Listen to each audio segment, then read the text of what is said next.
Okay, your loaded question is, what's the one thing that stood out in your mind about the whole con? Gosh, you should have actually told me you were going to ask me that, because I'm not a one best thing kind of guy. If I were, I would have written one blog post and sort of finished. I am the kind of guy who enumerates lists. Give us no particular order. Bullet points. So a couple of people have asked me my general impression of the con, and I think it has achieved a rather distinctive balance between being both well organized and pleasantly chaotic, in as much as a lot of very, very well organized long-running cons are so well organized because it's the same 100 people doing the same thing every year. And this con, on the one hand, it's 33 years old, but on the other hand, its median age is substantially lower than most of the regional cons I've attended in the last couple of years. There's a lot of stuff that feels like it was just tried, right? You're trying it out this year instead of, and it's not just the stuff you've done all the time. And yet there's some really good traditions as well. So it really felt to me like a great mix, a great interim state between, a thing that's incredibly well organized and a thing where you're taking risks. So I really like that.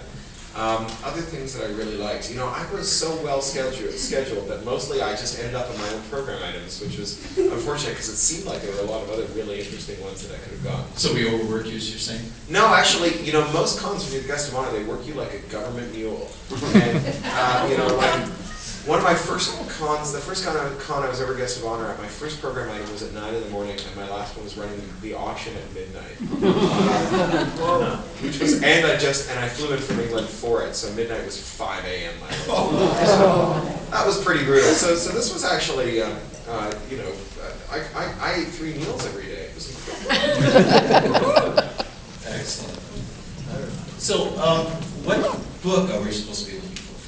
For me? Yes. Oh, well, so my next novel is called For the Win. It'll be out in about a month. I'll be back in Seattle with it. It's out on May the 11th. And it's a book about kids in mostly the Pacific Rim and in the subcontinent, so China, India, Pakistan, Cambodia, Vietnam, but also in America, who work in video games as what's called gold farmers. And these are people who do repetitive video game tasks to amass virtual wealth, which is then sold on to lazy players who have more money than time and don't want to have to bother doing these tasks. And they're not very well liked by game companies. They exist parasitically within game companies. And right now there's 400,000 people who earn their living doing that.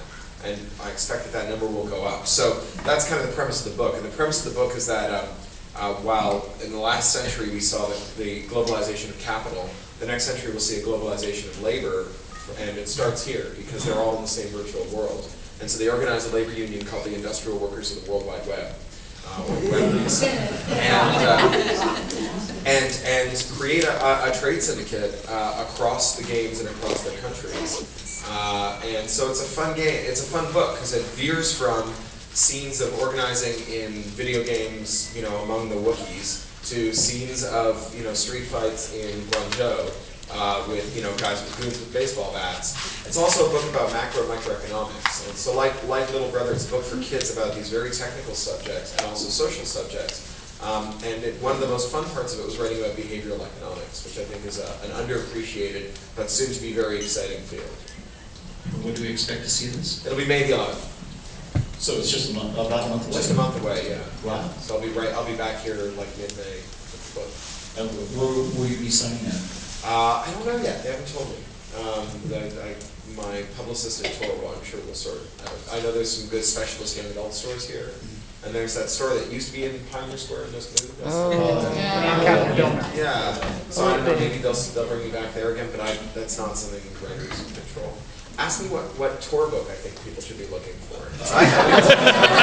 Neither of the tour authors, none of the tour editors have. So tell me, which of the tour books would you write? So Joe Walton has written a book about a novel about being a science fiction fan called Among Others. That's unlike any book I've ever read ever, and completely tore my guts out when I read it. And it's so early now, I don't even think there's a pub date. But it's a superb book, and it's kind of fictionalized memoir. So Joe had a twin sister who died in a car wreck with her when she was a child that left her with a limp. Those of you who know her know she walks with a cane. She grew up in Wales, and she had crazy, freaky parents also. And the premise of this book is that it's a girl who grew up in Wales whose twin sister dies in a car wreck, but the car wreck is part of a spell that her mother is trying to cast to do something with the children, and they can both do magic. And they do magic in this way that's so matter-of-fact, I've never seen it depicted this way. She ends up being sent to a posh girls' school where she's this kid with a very thick Welsh accent who's not very well liked, but she finds in the village a librarian who has a few science fiction novels on the shelf, and then a science fiction club.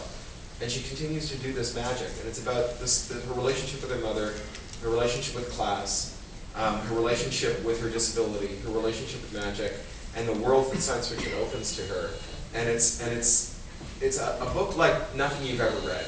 And it's a science fiction reader's science fiction book, obviously, but I really hope it finds a wider audience. I think it's one of the most moving things I've ever read. It really is. It sounds like an excellent book. Yeah. Well, hopefully you'll get us more information, maybe put it out on. Well, I'll review it. I've actually written a review of it. As soon as they give me a pub date, I'll put it in our CMS. It'll go up on when the day the book comes out. So, but I don't think it's even scheduled. There's no bin for it yet. There's no cover for it yet. So, but it's a superb book. And where are you going after this? So I'm going to Disneyland. No, so tomorrow I'm signing at the University Bookstore at 7 with 3 other writers. We're going to be doing a panel. And before that I'm doing a dinner with the young adult librarians and booksellers in town. And then Tuesday morning, I'm here with my folks. My dad's over there looking skeptically at us. And we're getting on a plane and flying to LA or to Long Beach, and we're going straight to Disneyland for 3 days. And we've rented a house in Venice Beach for 10 days. So you're going to land on the coast, right? Yeah, we're gonna go hang out for 10 days, and with the baby, we've got my daughter. Those of you who've been up early have seen me in the lobby with her running back and forth. And so yeah, we're gonna hit Venice Beach for 10 days, and at the end of it, I go to Texas for 2 days to San Antonio for the Tayshav's Young Adult Librarian event. Come back, get on a plane, fly back to London with my wife and my daughter. I sure hope you get some rest. Well, I think the vacation is going to be really sleep intense. Yeah. We really appreciate you being here. here. Well, thank you. It's had a really lovely time. Thank you so much.